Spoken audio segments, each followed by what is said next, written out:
முருகனே துணை. அனைவருக்கும் இனிய வணக்கம். ஆன்மீகம் ஸ்டார்ட்ஸ் உங்களை அன்புடன் வரவேற்கிறது. பதிவு முருகனின் அருளை பெற உதவும் தீபம் என்னவென்று பார்ப்போம்.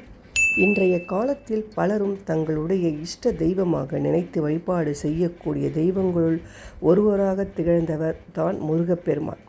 அப்படிப்பட்ட முருகப்பெருமானை நினைத்து அவருடைய பக்தர்கள் ஒவ்வொரு வாரத்திலும் வரக்கூடிய செவ்வாய்க்கிழமை அன்று விரதம் இருந்து வழிபாடு செய்வார்கள் அல்லது ஆலயத்திற்கு சென்று வழிபாடு செய்வார்கள்.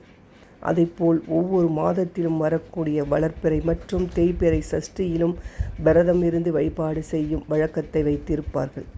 இதைப்போல்தான் முருகப்பெருமானுக்கு உகந்த கிருத்திகை நட்சத்திர நாளன்று முருகப்பெருமானை நினைத்து விரதம் இருந்து வழிபாடு செய்யும் வழிமுறையும் பின்பற்றி வருவார்கள்.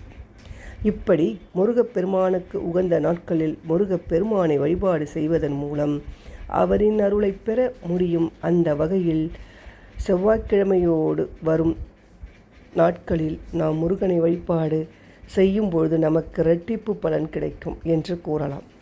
அப்படிப்பட்ட முருக வழிபாட்டில் நாம் ஏற்ற வேண்டிய தீபத்தை பற்றி நாம் இந்த ஆன்மீக பதிவில் பார்ப்போம். முருகனின் அருளை பெற வழிபாடு. பொதுவாகவே முருகப்பெருமான் வழிபாட்டை மேற்கொள்ளும் பொழுது கண்டிப்பான முறையில் முருகப்பெருமானுக்காக ஒரு தீபத்தை ஏற்றி வைத்து வழிபாடு செய்வோம். அதிலும் முருகப்பெருமானுக்கு ஏற்றக்கூடிய தீபம் என்றால் அது 6 தீபங்களாகவே இருக்கும். இதற்கு முருகப்பெருமான் 6 முகமான அவதரித்தது தான் காரணமாக திகழ்கிறது.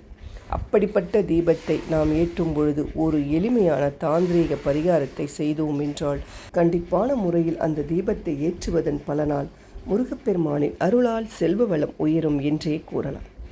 இந்த தீபத்தை வீட்டிலும் ஏற்றலாம், முருகப்பெருமானின் ஆலயத்திலும் ஏற்றலாம்.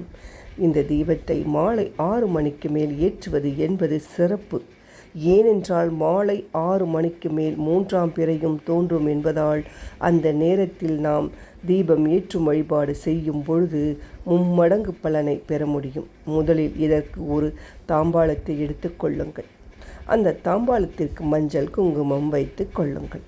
அடுத்ததாக அந்த தாம்பாளத்தில் தங்களால் என்ற அளவு துவரம் பருப்பை கொட்டி பரப்பிக் கொள்ள வேண்டும். அடுத்ததாக இந்த தீபத்தை ஏற்றுவதற்கு நமக்கு 6 வெற்றிலைகள் வேண்டும். கிழியாத நல்ல வெற்றிலையாக பார்த்து அதை தண்ணீரில் கழுவி ஈரம் இல்லாமல் காம்பை நீக்கிவிட்டு தாம்பாள தட்டில் வட்ட வடிவில் சுற்றி வைத்து கொள்ள வேண்டும்.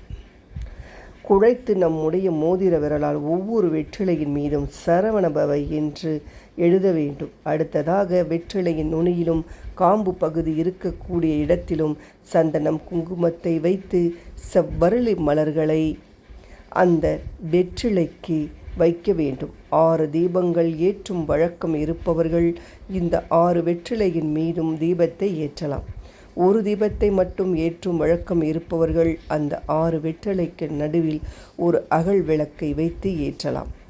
இந்த தீபத்தை ஏற்றுவதற்கு நெய்யை பயன்படுத்த வேண்டும். அதைப்போல் சிவப்பு நிற திரியையும் பயன்படுத்த வேண்டும். 6 வெற்றிலையின் மீது நாம் முருகப்பெருமானின் சரவணபவ என்னும் மந்திரத்தை எழுதி இருக்கிறோம் அல்லவா?